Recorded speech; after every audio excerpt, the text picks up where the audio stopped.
What's up, everybody? Welcome to the NoPixAfterDark podcast with your host, Aaron Dante, who brings you the hottest interviews with the dopest people sharing their experiences all across the world. Now, here's your host, Aaron Dante.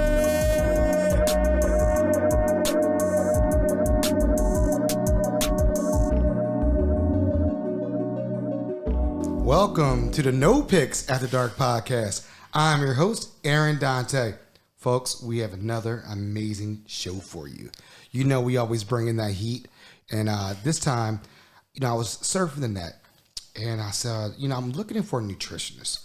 I'm trying to get my health a little bit better. I'm trying to get fit. I got the COVID-20 on me right now. I'm struggling. I used to be sexy, slim, and trim.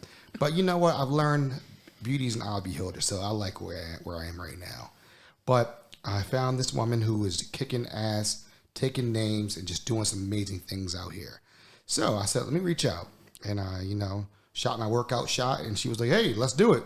So without further ado, Miss Jamie Reisinger. Yes. Boom. Yes. See, I knew I was going to mess it up when I was thinking about it. You put too much pressure on yourself. I did. So how are you? I am great. How are you? We're surviving and thriving. That's right. That's all we can do right now. So thank you for coming on the show. Thank you for having me. And you are a nutritionist, correct? Yes. All right.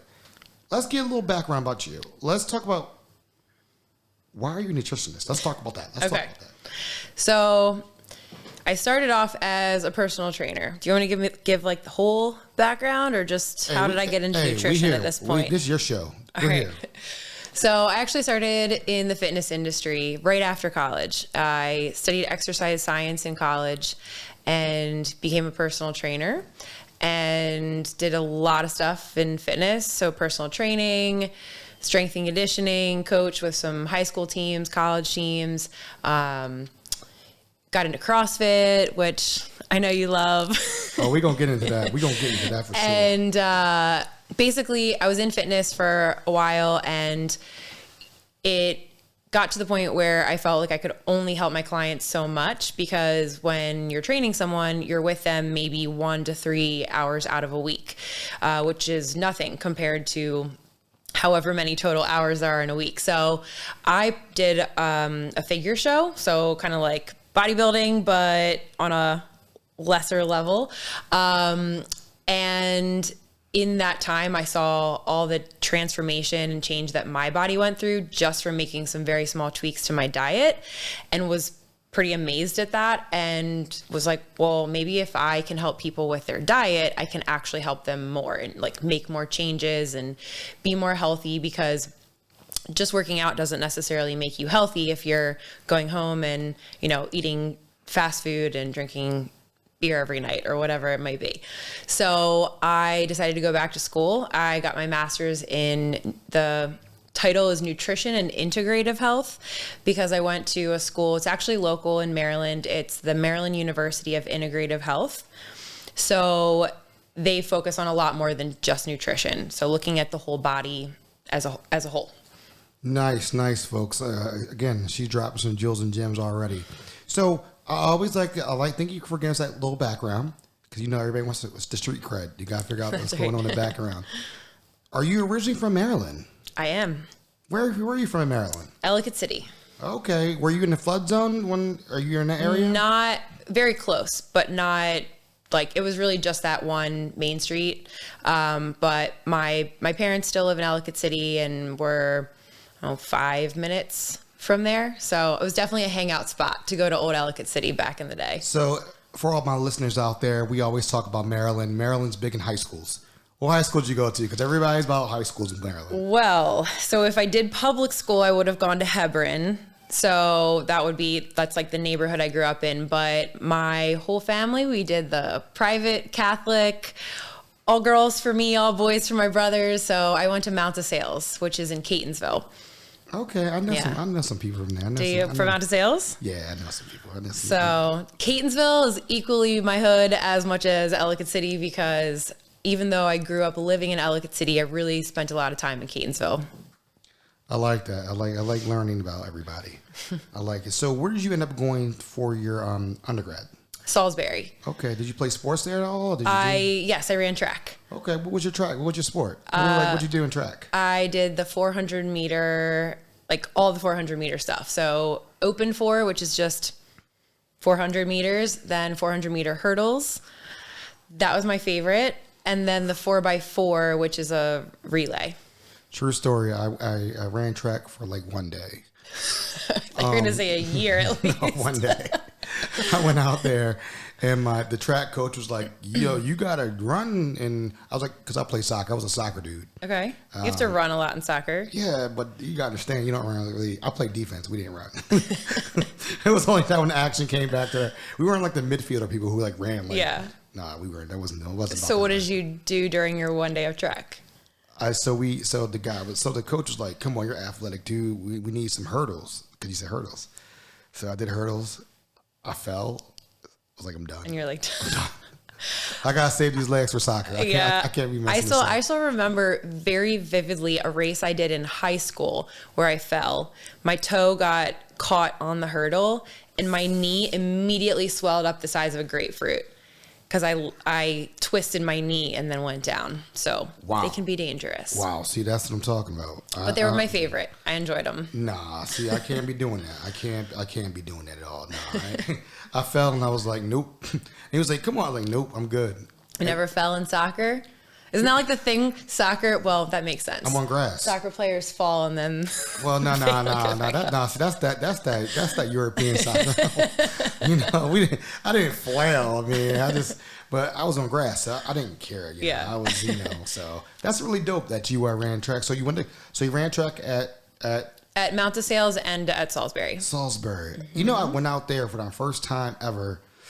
3 years ago for work, and I was like, "This is a dope campus." To the actual college. Yeah, okay. Yeah. Well, it's changed a lot since I was there. It's gone through a lot of upgrades. Yeah, it's nice. All the money I spent went to the upgrades that they have now. Nice. And then, what did you major while you were out there? Exercise science. Okay. Did you like that, or was that a precursor for everything that you're doing right now? Do you think so? Yes. Sort of. So, I mean, it definitely is kind of what led me here. I had no idea what I wanted to major in when I was in college. And from running track, I had shin splints. So I was in the athletic training room a lot. And I just kind of found myself always asking questions and wondering like, oh, why are you having them do that? Or what are they in here for? And so I was interested in that, but I decided to not go the athletic training route, because then I probably wouldn't have been able to continue to run as a sport.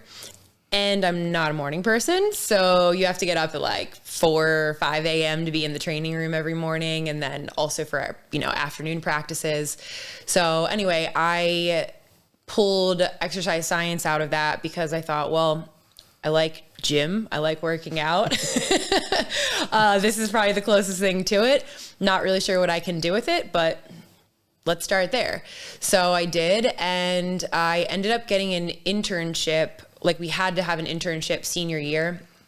Got an internship at a small family-run gym in the area, and ended up getting into personal training that way, and one thing led to the next.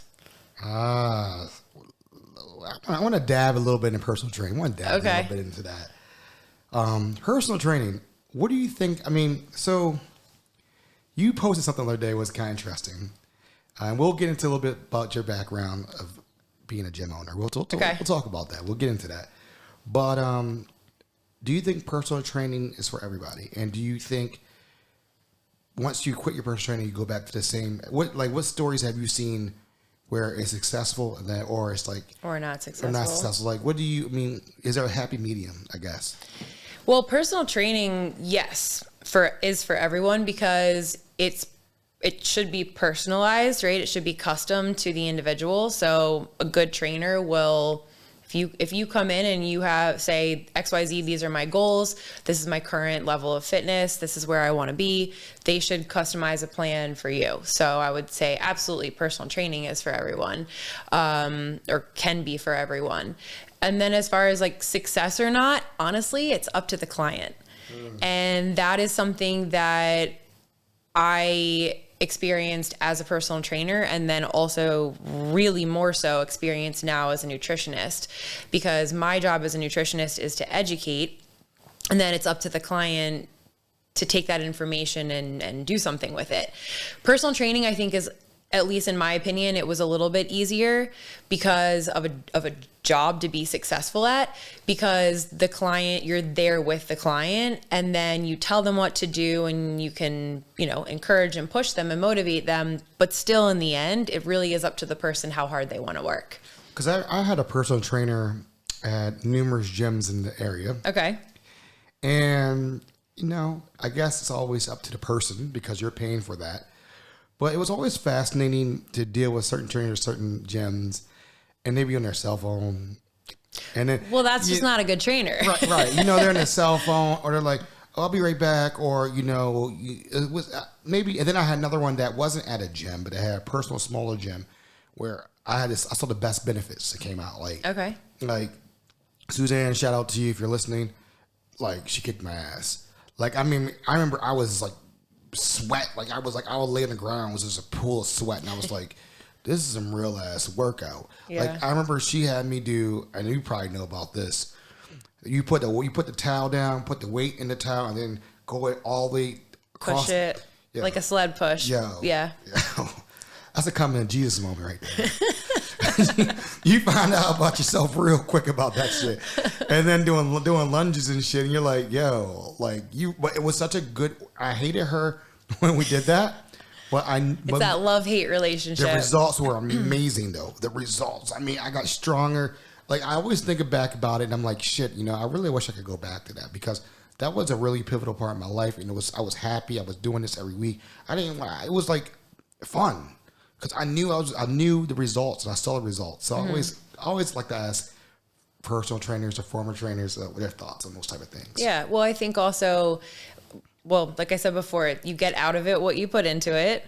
But then it's about consistency too. So, if you do something a couple times a month, you're probably not going to see as much success. And so again, it's up to the individual what they really need. If I always recommend personal training, even now, I don't do it anymore, but I'll recommend it if someone isn't familiar with machines or how to work out in a gym, because we're not really taught that. I don't know about you, but when I had gym class, we weren't taught how to lift weights. We played games and sports and maybe did a bunch of push-ups and sit-ups, and that was about it.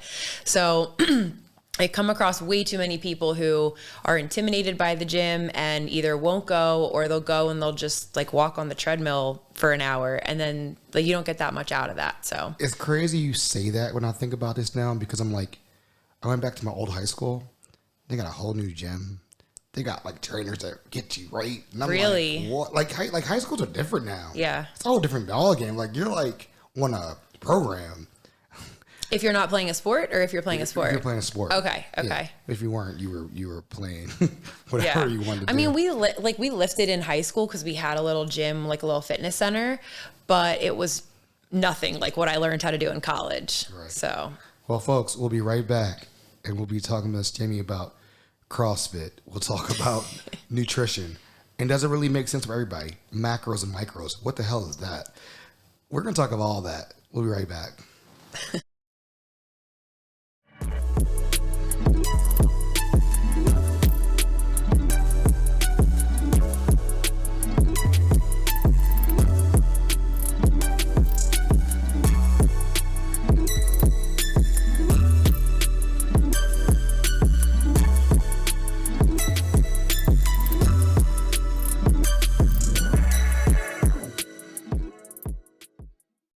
Folks, we are back at the NoPixAfterDark podcast, and what an exciting day. We're talking about fitness, nutrition, health.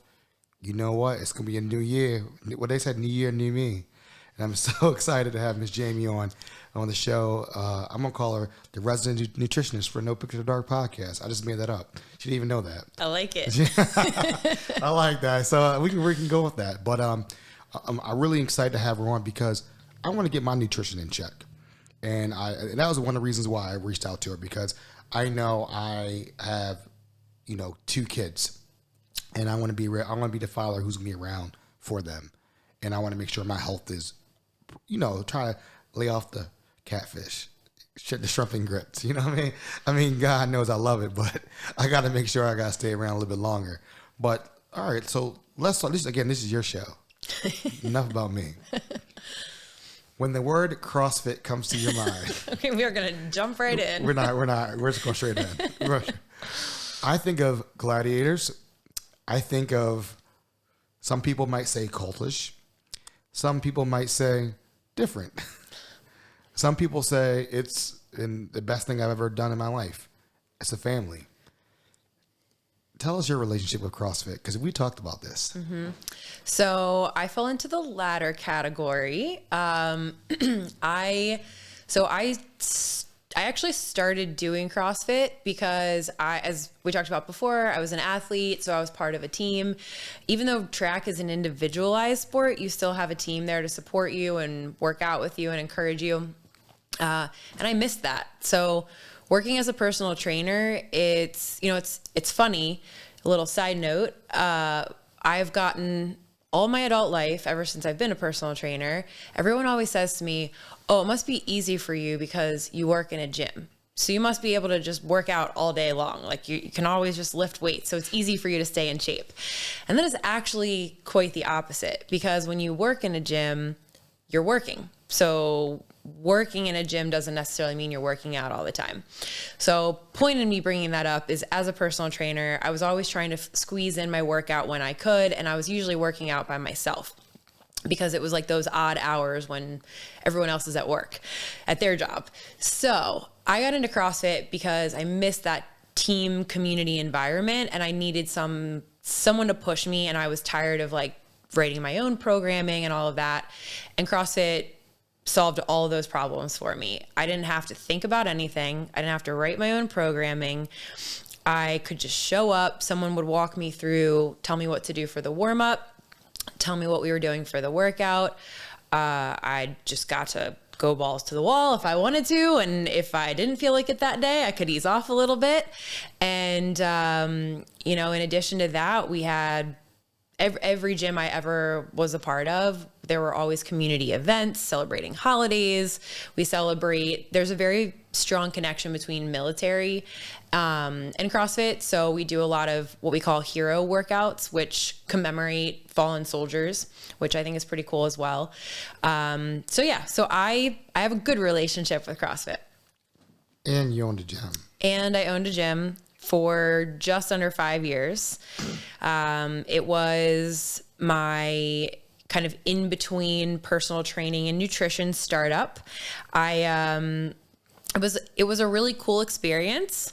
I'll never do it again.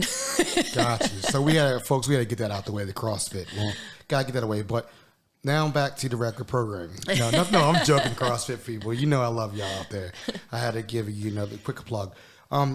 So micros and macros, nutrition. How does is there a mentor program?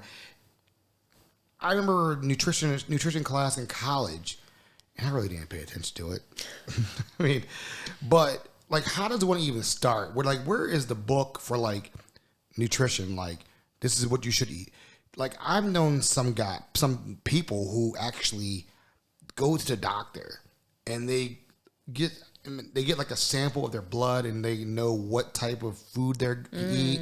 Like the blood type diet. There's a diet for that. Right. Yeah. And they can know what their body reacts to and again, this is deep. I'm poor. I can't afford these things. But it's okay. You don't need it. But you know what I mean? Like, so how to give us, before we even get into micros and macros, nutrition, like how do we even get there? How do you say, I'm a nutritionist? That's I know it's a lot. Two different questions. I know. I'll put you in the spot. So,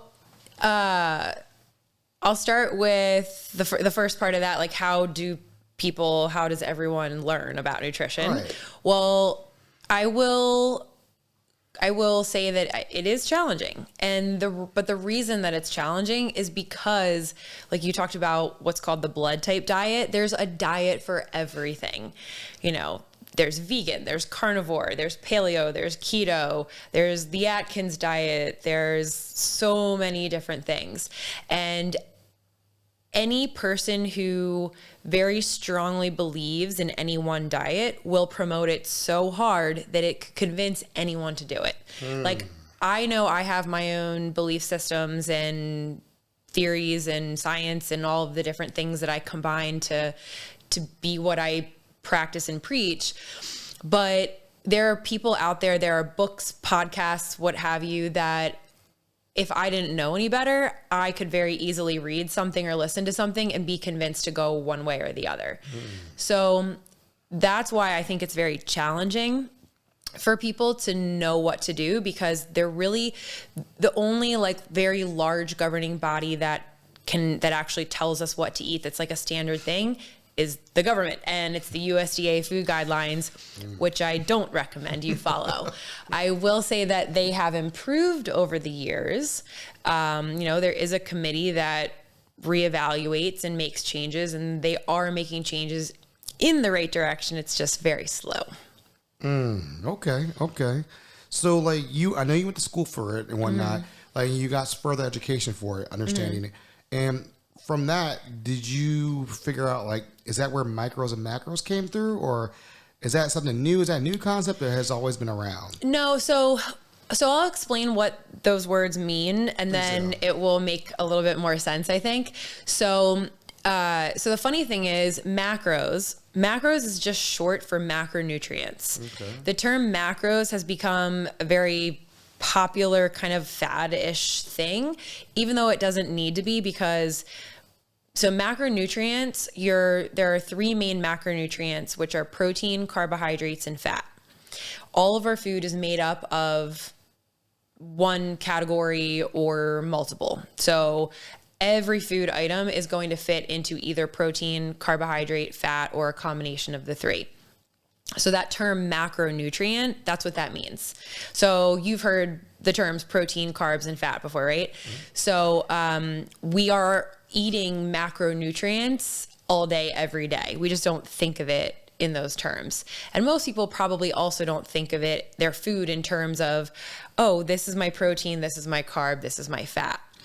But when you are paying attention to macronutrients, or macros for short, you are paying attention to how much protein, carbohydrates, and fat you're eating within that meal or within a day. So macros has kind of become like a faddish thing because it's looked at as another diet, right? There's a diet for everything. And a lot of people will say it's a diet, like, oh yeah, I did the macros thing, that really worked for me. Or other people will say, oh yeah, I tried macros, it didn't work.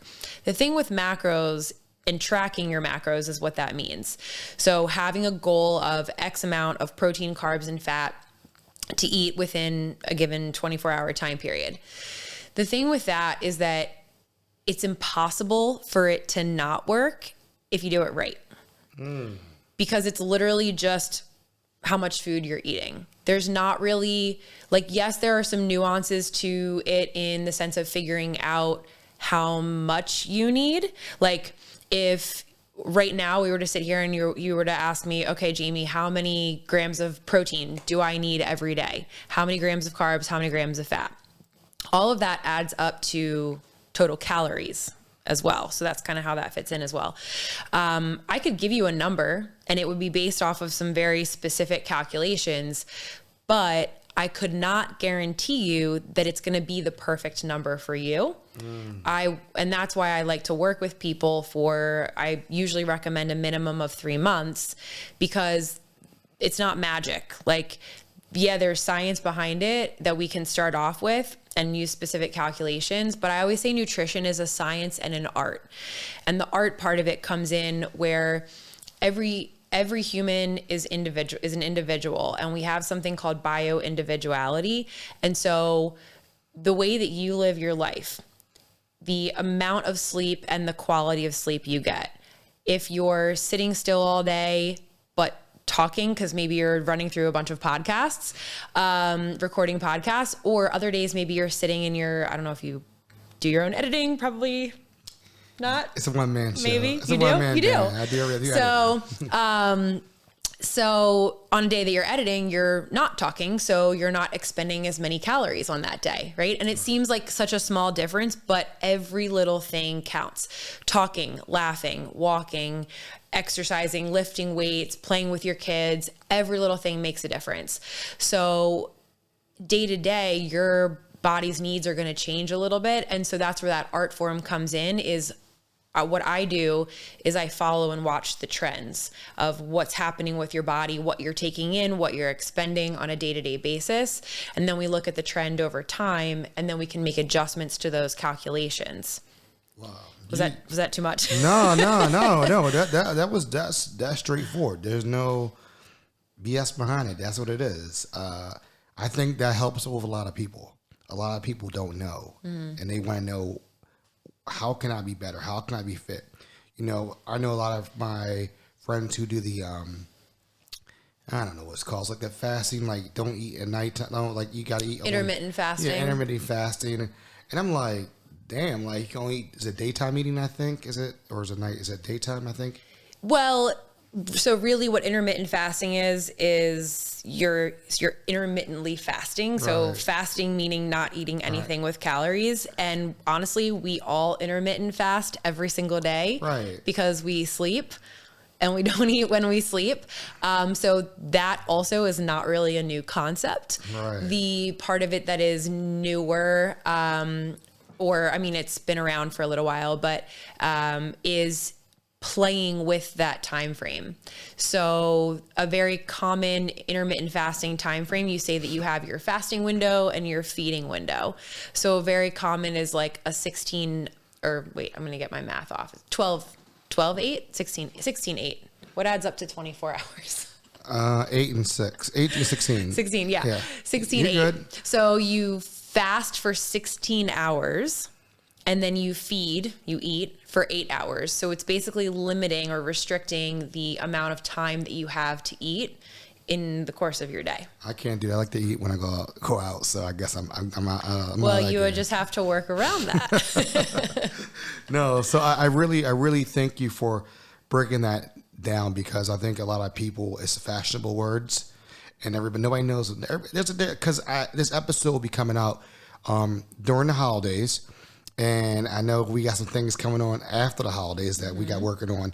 But I just really want people, with the holidays coming up, what are your thoughts on that? We all like to, I'm the dude who wears the sweatpants to Thanksgiving. Winter hibernation time. Yeah, I get the sweatpants. I unbuckle the belt. I'm like, listen, it's Thanksgiving.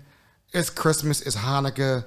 Whatever you may serve, whatever you may do, I'm going to enjoy myself. I'm going to have lots of wine. And you know what? Because, but again, as a nutritionist, with your clients, how do you even talk to them about holiday time?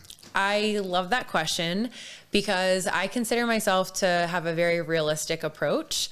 And it's something that I've found that my clients really love about working with me. We talked about personal trainers earlier and how they're personal trainers that are on their phone the whole time versus the ones that kick your ass and leave you in a puddle of sweat. Well, there's different nutritionists. Every person is going to have their own theories and ways that they practice and all of that. And every person/client is going to connect better with different people. So the people who connect well with me tend to be the people who like a little bit of tough love, want to be told what to do, but also want to have some flexibility and still enjoy their life. We went out to watch football and we had a couple drinks, and you had wings and I had French fries, and nobody was mad about it. Actually, I got a compliment on it. I remember the woman came up and said, "You're jacked and you're eating hot dog or you're eating a sausage and fries. I'm impressed." And I was like, okay. Yeah. I was like, oh, okay. Okay. But that was a true reflection of my lifestyle and what I expect out of my clients. If you come to me and you tell me that you want to lose 10 pounds between now and Christmas, I'm going to say, all right, Erin, that could be done, but do you really want to work on that during this time frame? Like if you're a person that loves to enjoy your holidays and you have maybe certain family recipes that are only made during the holidays, or there's extra get-togethers with family or friends, by all means, you should be able to enjoy that. But you need to know that enjoying your holidays and losing 10 pounds probably aren't going to be in line with each other. So maybe we focus more, we can still work together, but maybe we focus more on what's a more realistic expectation. How can you enjoy the apple pie and the wine and the eggnog, but not gain 10 pounds so that when January hits, instead of losing 10 pounds, you now have 20 pounds to lose. And with that, folks, talking about January, that's a little precursor. We'll be right back after these messages.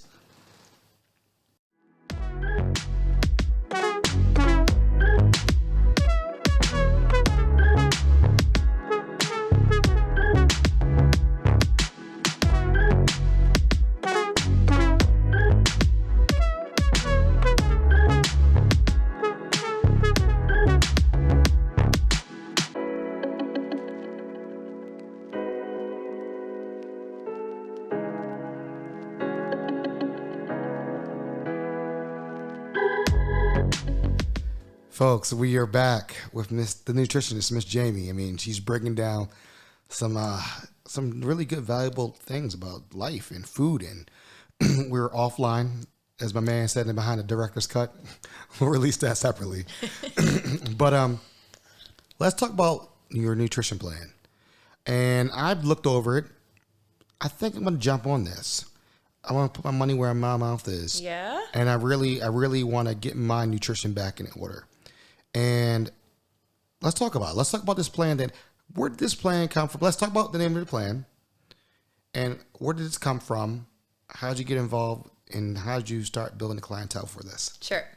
So what you're talking about is my 90-day shreds program. Okay. So that's what it's called. 90-day shreds. 90-day shreds. So I do work one-on-one with clients all year long, but 3 times a year I put out 90-day shreds. So it's 90 days long. And then shreds is actually an acronym. So a lot of people want to get shredded.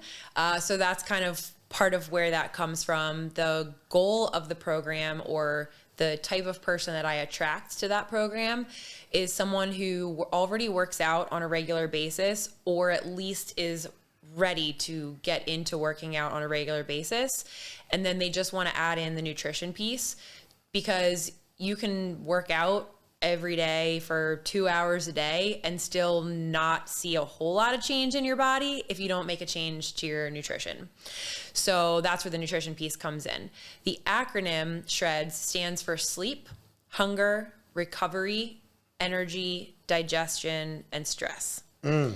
So I believe that there is there is a whole lot more to nutrition than just food, or nutrition coaching than just food, because there's so many other things that tie into why a person makes the food choices that they do. Maybe you haven't been sleeping well, or you've been super stressed out, or you've been working out extra hard, and so you start eating a lot more because of maybe any of those things. So just, there's a lot of ways that our other lifestyle factors play a role into our nutrition. So in 90-day shreds, we go over all of that. And well, you asked how I kind of started this program. So I've been doing nutrition coaching for 6 years now, as my primary thing being nutrition has been like the last 3 years, but I've incorporated in with the CrossFit coaching and stuff earlier in the like 2015. And so I've worked with a lot of people over that time and have figured out who's more the type of person that I want to work with versus who I don't really want to work with. And who I do want to work with is people that can relate more to me, because I think that makes sense for the client. So I came up with the term, the everyday athlete. I mean, I probably didn't make that up, but you know, as far as like who my niche is the everyday athlete. So maybe it's someone like me who played a sport in college and doesn't play a sport anymore, but still likes to work out and wants to look like they work out. Maybe you didn't play a sport in college, but you got into the gym and you know, like working out now, or you like going to do spin classes or running marathons or whatever it is. And so again, they've got that the fitness piece down. They just need a little help with the nutrition side. Is it true that your diet and the abs and all that stuff is made in the kitchen? Made in the kitchen. I mean, I had to go there. So I thought you were going to ask, is it true that nutrition is 80% of the plan and fitness is 20? Similar question. Well, I mean, we can answer. We can talk about that. Nutrition is super, super important. The whole thing, abs are made in the kitchen. Yes and no. Like if you want to be literal about it, no, because nutrition, what you eat doesn't build muscle. You can't build muscle without doing strength training. Nutrition, if you eat the right foods, does help build muscle, but you're not going to build muscle. Like if you keep eating in excess and you're not working out, you're just going to get fat.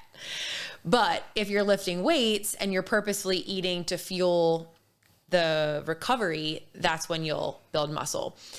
The phrase abs are made in the kitchen, which I am guilty of definitely saying that in the past, comes from the fact that you might have abdominal. Everyone has abs. If you didn't know that. Mine's are hibernating. Everyone has abs. It's been hibernating for 20 years. Some people's abs are hiding.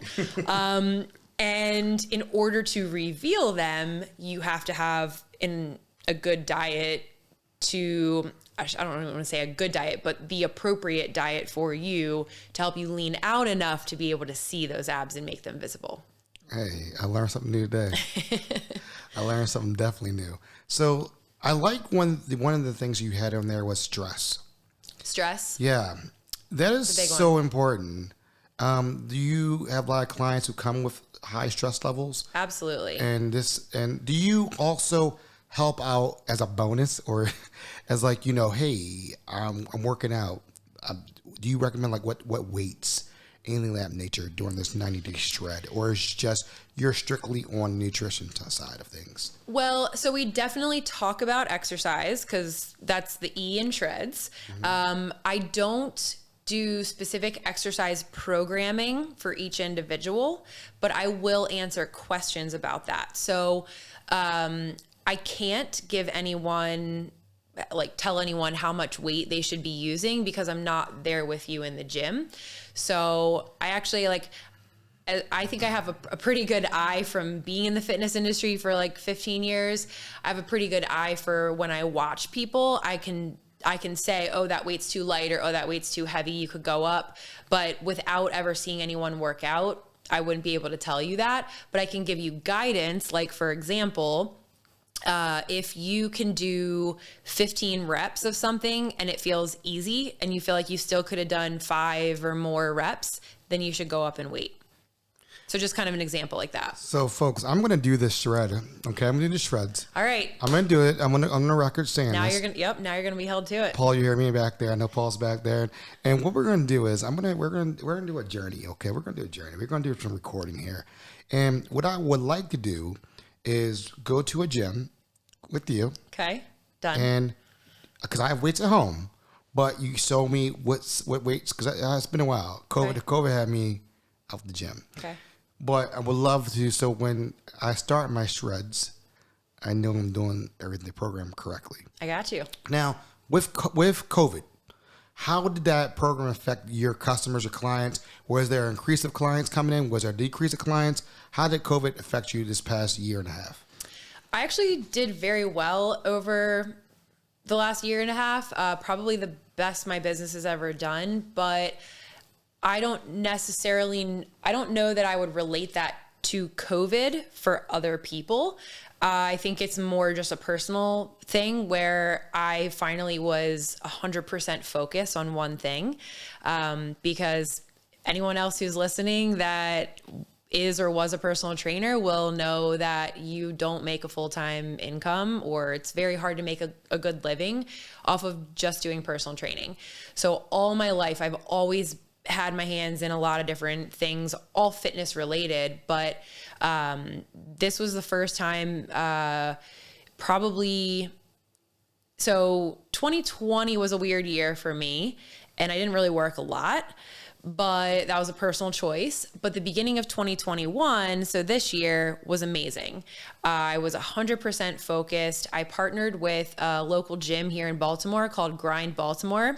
Little plug for Grind. Yeah, you gave him a shout out. I need I need that sponsorship. What's up? So they're a really cool gym in the Inner Harbor, and I partnered with them as their nutritionist. So their tagline is specialized fitness and nutrition. So when I heard about them, I was like, hey, so you have this tagline, specialized nutrition. Do you have anyone doing nutrition for you right now? And they didn't. So in I came, and it's been an amazing partnership for me because it really helped me kick off. Like I said, my niche is working with the everyday athlete, and that's who's there.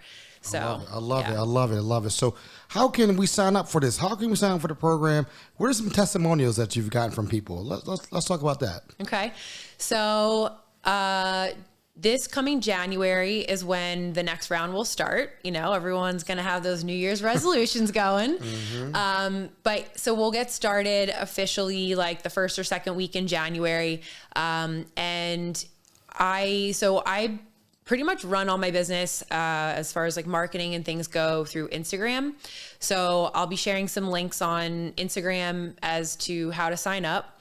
I don't just accept anyone into this program. I make sure that everyone is qualified because we talked earlier about, especially with CrossFit and things, how people like to be a part of a community. Well, that's what this is. It's 90 days. So we're together for 3 months, and it's not a really long time in the scheme of life, but it's kind of a long time when it comes to like working with someone consistently. And so I like to make sure that everyone in that community is going to be a good fit, so that because I've had people join who are like, I'm not really on, social media a lot. I don't want to be a part of the group, but I want to do the work, and that's fine too. But I do like to encourage the community engagement so that it's not just me supporting everyone, because I do think that even though people pay me, they look up to me, they, respect what I have to say, they probably get tired of hearing me say or hearing me talk all the time. So I think that it says a lot when your peers can also be there. Other people who are going through the same struggles that you're going through can be there to support you. I love it. So in January, you'll start seeing some things in November and December. And is it just you sign up online? Is it how do we go about paying it, purchasing it? How does it start off? Yeah. So it is all virtual. So I run my entire business virtually. So the sign up process. So there's an application process that you would go through. So I'll have a link on my Instagram in my bio. There will be an application that you fill out. So answering some questions about your current lifestyle, workout habits, eating habits, etc. And then if I think that from reading that through that application, if I think that it seems like you're a good fit, then we'll move on from there. And if for some reason I don't think you're a good fit for the program, then I might recommend working one-on-one with me, or potentially even working with another colleague of mine if I just, maybe it doesn't fit along with the athlete part of things or what have you. Once someone actually signs up, you asked about payment. So there's obviously you could pay up front, but I will offer a half split payment plan. So pay half up front and then another half later. But all payments will need to be taken before the program actually begins. And then something that I have found to be really successful with this program because of it being a big group community. There still needs to be some personal touch. And that is something that was always really hard for me with going from one-on-one to group programs, is I don't like losing that personal touch with my clients. So I do what I call an onboarding call.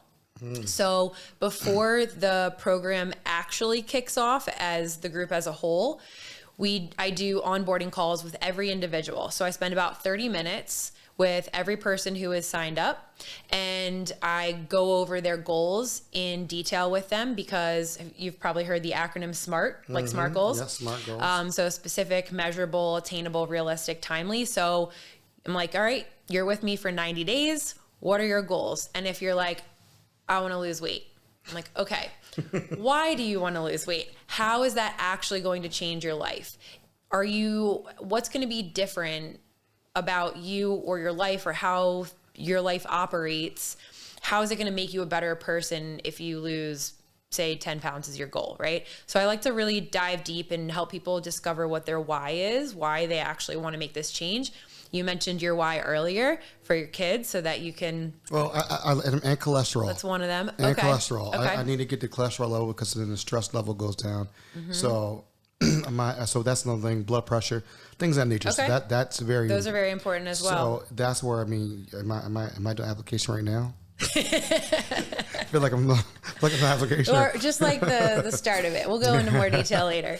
But yeah, so then I go over all of that with everyone, so that they feel like I really know what they want to get out of this. And then, so I do know what they want to get out of it. And then we talked about macros earlier. So there's two main kind of, there's the base of this program, I always say, is tracking macros. The shreds piece comes in the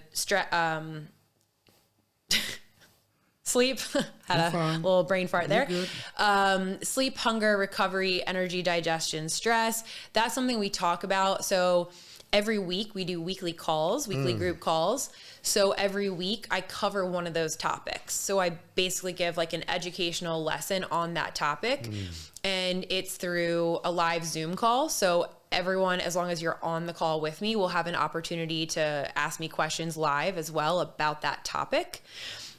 So each week we have a different focus, but along the way, the basis is tracking macros. So on that onboarding call, I also go over and make sure everyone understands what is a macro, what does that mean for you, and I come up with a macro progression.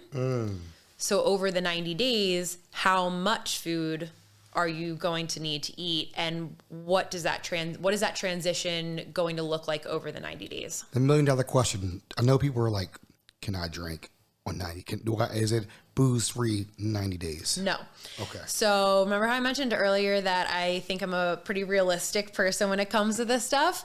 I never ask anyone to cut out a food group or alcohol entirely unless I think they need to for their health. If there are certain health reasons, like you mentioned, cholesterol, blood pressure, if it's diabetes, if it's gluten sensitivity, whatever it might be, outside of health reasons, I will never make anyone cut anything out. I will just make sure that you understand how those certain foods or alcohol are affecting your body. So when it comes to alcohol, I'm going to throw this in real quick because it's a little golden nugget that a lot of people don't know. Most people look at alcohol when they're worried about calories and gaining weight from drinking as what's the lowest calorie alcoholic beverage I can find. Are those White Claws? White Claws are one of them for sure, or like a light beer, like a Michelob Ultra. What about tequila? Tequila, yes. Okay, so y'all. So a lot of people look for a lower calorie alcohol, or a lot of times I hear more than calorie, I hear low carb. The problem is that it doesn't matter how many grams of carbohydrates your alcohol has, or alcohol is only going to be, the calories in alcohol are only going to get to so low of a point before it's not alcohol anymore, because alcohol has 7 calories per gram. kind of pointless information to know because no alcohol label, White Claws do have a nutrition fact panel, but they don't say how many grams of alcohol are in it. But the way that I could explain this to make it make sense for people is you are familiar with the ABV, the alcohol by volume, right? Mm-hmm. So it's going to be like 5% if it's a White Claw, maybe 11% if it's a glass of wine, 40 to 60% if it's liquor. The higher the alcohol percentage, the more calories it's going to have automatically, regardless of if it has sugar or carbs or what have you in it. So alcohol, to answer your question again, yes, you can drink alcohol, but know that no matter what you're drinking, it has calories. So you have to then work it into your macros. I love it. I love it. I love it. I love it, folks. She's breaking down the knowledge, jewels and gems. All right. So now we're going to the crazy part. Okay. Okay. All right. What's your favorite place to go on vacation? That's a tough one. I've been a lot of really cool places the last couple of years, but I think I would have to say Bermuda. Okay. Drums or flats for chicken wings? Flats. Blue cheese or ranch? Neither. Dairy free over here. Crabs or crab cakes? Depends on the situation. Summertime, crack open some beers, bunch of friends, steamed crabs. I'm from Maryland. I got you. Snowballs or ice cream? Ice cream for sure. You're from Maryland? You sure about that? Yeah. Okay. And what's the best advice you've ever received? Ooh, that's a hard one. Best advice I've ever received. Probably something somewhere along the lines of do what makes you happy. I love it. Just to keep it short. And where can we find you on social media? Where can we look you up again? Well, social media is your hub. Are you on TikTok? No. I have an account, but no. And how can we look at you on social media, email you, get in contact because we want to get part of this program? Absolutely. So on Instagram, it's my name, Jamie_Reisinger. Do I need to spell it out? Yeah. Okay. JAMIE_REISINGER. And same thing on Facebook. And then my email is, so my company name is Reisinger Performance Nutrition, RPN for short. So my email is jamie@rpnutrition.net. Folks, she dropped jewels, gems. We got applications we got to fill out. We got a lot of stuff going on, but I really appreciate this because, back when it's like, it's just coming out during the holidays and everybody wants to get slim for the summertime. And, that 9-day shred is what it's all about. That's January, February, March. You ready to come out April and May looking real tight out there. So, it's going to be dad bod center for me. So we're going to work on that. But anything else you want to say before we roll out? No, I really appreciate you bringing me on the show today. Had a lot of fun and yeah, can't wait for the episode to come out. Hey, folks, you heard it here first. Love, peace, and happiness. We're out.